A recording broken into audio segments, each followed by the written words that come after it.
আসসালামু আলাইকুম এভরিওয়ান, আশা করি সকলে খুব ভালো আছেন। তো আল্লাহর রহমতে আলহামদুলিল্লাহ আমিও অনেক ভালো আছি। তো আজকে একটি নতুন ভিডিও নিয়ে আপনাদের সামনে উপস্থিত হয়েছি। সামনে যে স্ট্যাকটা দেখতে পাচ্ছেন, এটা হচ্ছে আমাদের সলিড 3 হোলের যে স্ট্যাক, যেটা গাঁথনির ক্ষেত্রে ব্যবহার করা হয়।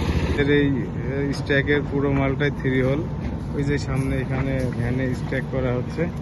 তো এখন আমি আমাদের 3 হোলের যে সাউন্ড কোয়ালিটি সেটা আপনাদের শোনাবো।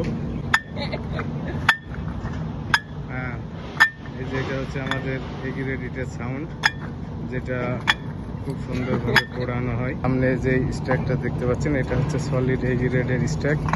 অত্যন্ত যত্ন সহকারে আমাদের লেবারগুলো ইটের স্ট্যাক দিয়ে থাকে, যাতে কানিকোনাগুলো না ভাঙে।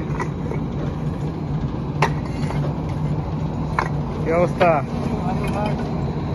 এগ্রেডের স্ট্যাক আবার এই সাইডে ধরছে নাকি? এগ্রেডের কোয়ালিটি কেমন হচ্ছে এখন? ভালো ভাই। এসে আমাদের ইটগুলো সচক্ষে দেখবেন। আমাদের ইটের বেশ কিছু বৈশিষ্ট্য আছে, যেটা অন্যান্য সাধারণ ভাটা ইটের থেকে অনেক বেটার কোয়ালিটির।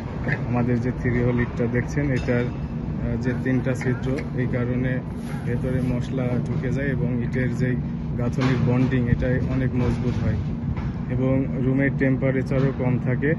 আর আরেকটি প্লাস পয়েন্ট হচ্ছে, আপনার এই ইট দিয়ে গাঁথনির ক্ষেত্রে প্লাস্টারের প্রয়োজন হয় না, যেহেতু আমাদের ইটের সাইডগুলো অনেক প্লেন, এ কারণে শুধু পয়েন্টিং করলেই হয়।